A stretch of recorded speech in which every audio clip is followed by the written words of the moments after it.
Hello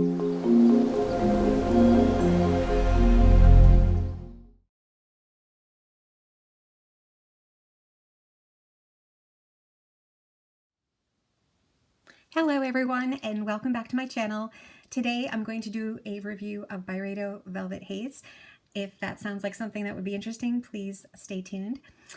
So yesterday I did a review on Byredo Slow Dance, and actually I wanted to do another video today on Velvet Haze, especially because yesterday I had mentioned that there were these note cards that were in the packaging, and I thought it might just be, I didn't open it, I thought it might just be a blank note card, but actually it is quite a nice summary of the Byredo experience from its founder.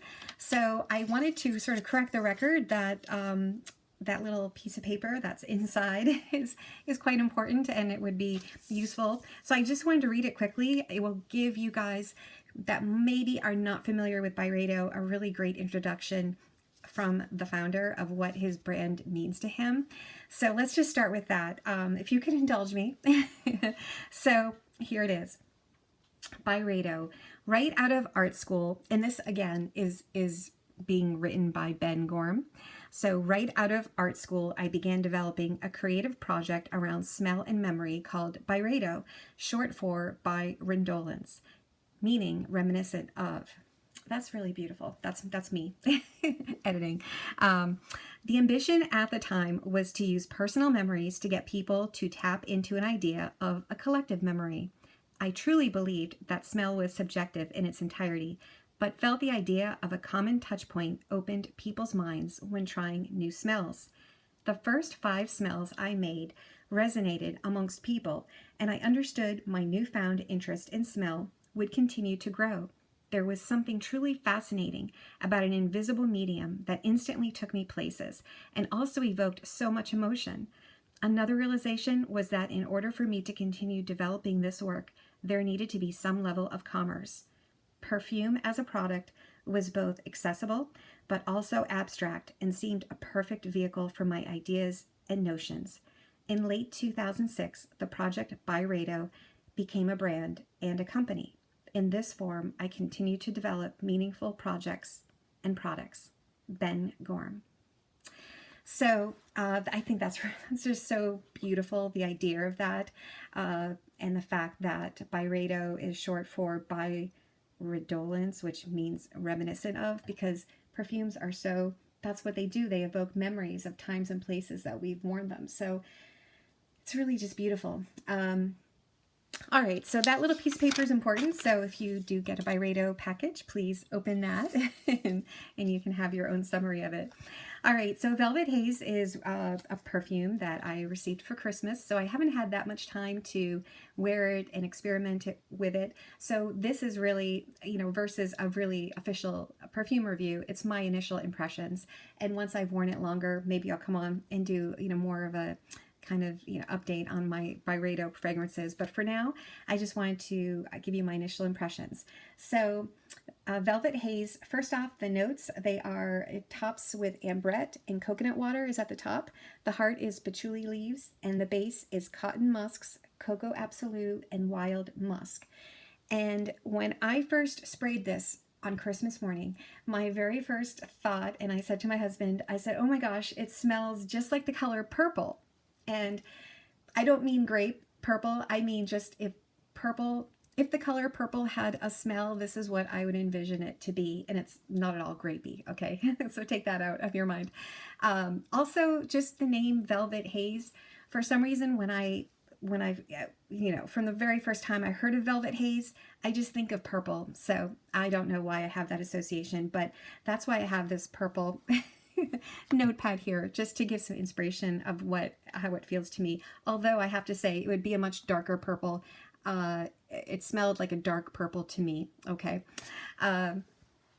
So right off the top, when I first smelled it, it wasn't like, oh my God, I love this so much.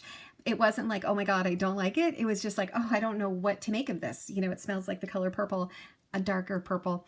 And so I feel like when I spray it, I do smell the ambrette and coconut water. I'm not quite sure what coconut water smells like, but then The middle is just sort of a nice smell, and I can't even really, it says it's patchouli leaves. It does not smell like patchouli to me, and I actually love patchouli, so if it did, I would, maybe I'm just not picking it up because I love it. Typically, I don't pick up scents that I really love. What I'm picking up, though, is like the Cocoa Absolute. I feel like I smell like a chocolate note from the beginning through the end. Like I'm always picking up on some very strange cocoa note. And I think I pick up on it because I don't have anything else like it in my collection. And it's definitely something that I'm just picking up because I've never really smelled it before in that way. So it's very curious. But it's an exciting fragrance because I just can't really describe it. So I know that the more I wear it, I will come to really have a better understanding of it, and it's layers. But that's why I love Byredo, because the fragrances are so complex, I feel, and I think I've said this before in other videos, that's why I like them. They just seem so complex, and they continually change. So I know in the future I'll have a better idea of that. That similar thing happened to me with Gypsy Water, where I didn't know what to make of it in the beginning, and I have a good sense of it now. So the same will happen with this. But I wanted to also just to read what Byredo, the little sort of the memory it evokes, supposedly the memory that it's reminiscent of, according to Byredo. So reading from the website, it says, Velvet Haze evokes the daze state attained in artificial paradises. The opulence of the scent embarks us in a psychedelic whirlpool.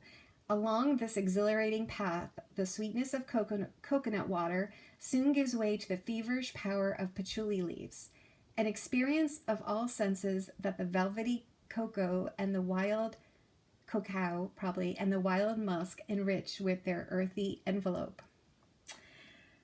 So, I guess I'm envisioning, again, velvet purple bell bottoms in a velvet haze, sort of a nightclub atmosphere in the 70s.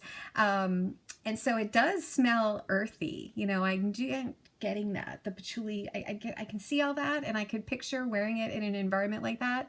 So, yeah, my initial impression is I'm not quite sure what to make of it, but I'm so excited to give it a chance and to see what it smells like. It's definitely something I like. Like if I smell a fragrance from the very beginning, I know if I don't like it, I just don't like it, and nothing is going to make me like it. But on the other hand, if I really don't quite know what to make of it, but it's, it doesn't turn me off, it's actually pretty good. I'm just curious. I'm confused. That's this situation. So that is my initial impression. Also, I just want to let you know that it is a unisex fragrance, like most of Byredo's fragrances. And I feel like this particular one would probably smell really good on a guy. I will try it out with my husband, but I feel like this one in particular would be really great for a guy. And also, it was launched in 2017, so it's still, relatively one of their newer fragrances. So that is all I've got. And I hope that you enjoyed this video. I am going to make more in the future. Actually, my New Year's resolution is to make one video a week. So please subscribe if you'd like to have more Byredo reviews as well as others. I did get sort of a fantastic, haul for Christmas and my birthday, which was in December. So I'm excited to share those new ones with you, and then also probably do an update of my entire collection. So don't miss it. Please subscribe and hit the thumbs up if you did like it, just so that it will tell YouTube to share my video with more people. And again, thanks so much for tuning in, and I hope you have a great day, and I will talk with you soon. Bye-bye.